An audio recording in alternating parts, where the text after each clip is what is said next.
Hello everyone, welcome back to my channel, the place where we talk all things records. So today, as you can see by the title, we're going to be looking at the Beatles' UK White Album numbers, because the original first pressings in 1968 were numbered. Only the sort of first run had the proper numbers, which collectors can only really consider to be truly valuable. So hopefully you can see here, if I bring it up to the camera, I've got this one just as sort of my example for today. This is what the original UK numbers, the first run of numbers, would look like. As you can see, 7 digits and the little number there, embossed cover and top loader. We'll get onto that in a minute though, because I've got a little chart here which is going to be the main focus of the video, so let's go. So as you can see here, the number 1 to 300,000 is mono, and that's PMC, so that's the sort of catalogue number, or catalogue code rather, for the album. As you can see up here, 7067-8. So there are 2 discs, of course, being a double album, so 7067 is one of the discs, and then the -8 is of course the other. So 1 to 300,000 is mainly mono. There are some sort of small random batches of stereos, because of course they had to have a few stereos available for people that wanted to buy that. And of course the really low number ones went to, the first 4 of course were to the Beatles, and Ringo sold as number 1 for about $800,000 just not too long ago, about 5 years ago I think. But yeah, so the lower number ones generally like 100 and below will have gone to like employees of Apple, and even other people within the Beatles circles. So the mono ones will be blank on the back. Now I'll get to this bit in a minute about the indicators, but if you want to know if it's mono, then PMC on the record, and you've got a mono copy. So now we move on to 300,000 to basically 600,000, 599,999. And these are stereo, so PCS is the stereo code with the same catalogue numbers. And they're on the bottom sort of half of the spine. I'll show that again in a minute once we've finished with this information here. But so these are the stereos, and easily the stereo, although there were a lot of monos pressed, you're easily going to see more stereo copies. It's mainly because by this time, of course, 1968, the mono and stereo production was being sort of phased out, mono wise I mean. So they were, although this was a dedicated mono mix, and it's really interesting actually, I really do think you need sort of both versions, because the mono is a really interesting listen compared to the stereos, because this is the point where stereo was becoming not just an afterthought, it was becoming a bit of an art piece in itself, sorry, a bit of artwork in it anyway. So anyway, going back to the numbers, generally in this range you'll see stereo very easily. And going to this bit here, it says stereo indicator printed on the back top right.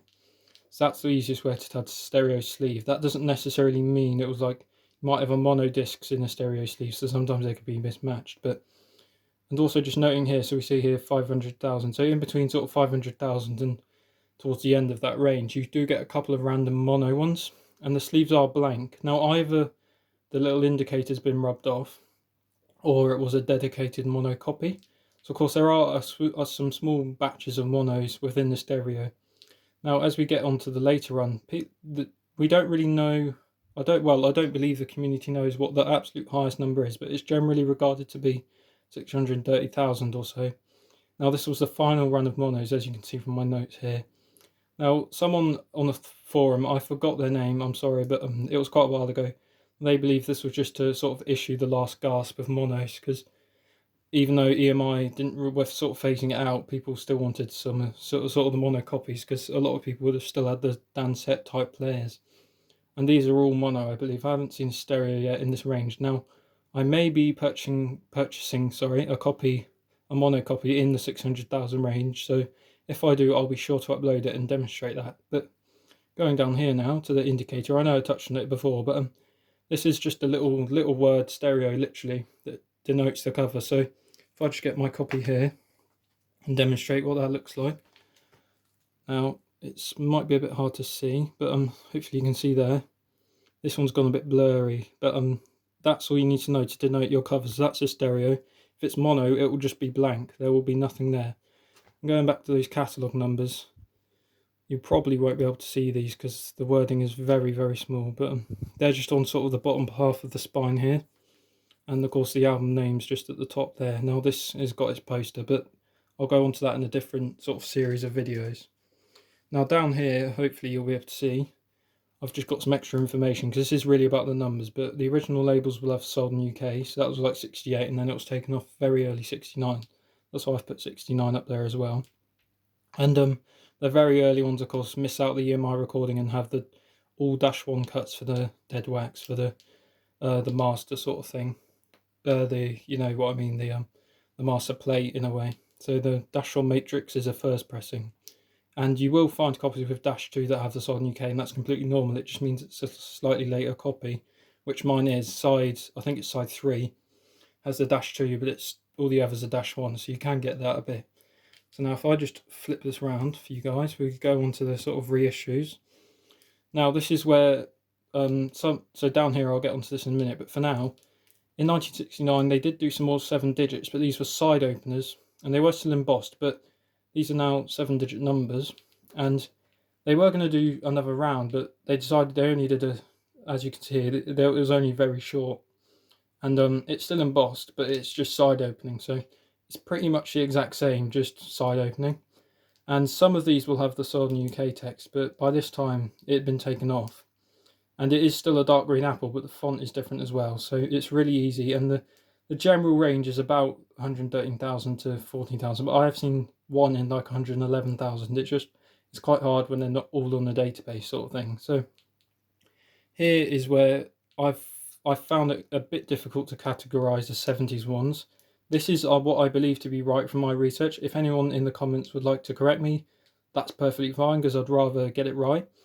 But generally, from what I researched, in 1970 to 71, there were 6-digit side openers, so the font changes completely. I don't have one of them yet in my collection, but I believe they're from 100,000 to 150,000, and by this point it was just stereo.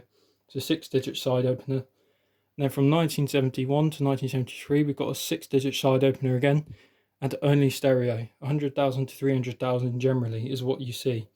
Now that information is, I'm going to say right now, not 100% correct, but I'm like 99% sure, because from what I've seen on eBay and what I've read from forums, that's generally what the 70s ones are like. And they're all side openers. They still come with a poster in the photos, but not the black in the sleeves. They're all in just plain white ones. So that's kind of one of the easiest ways to distinguish it from the earlier copies. So just to reiterate, I believe the first run into the 70s was 100,000 to 150, and then it's 100,000 to 300,000.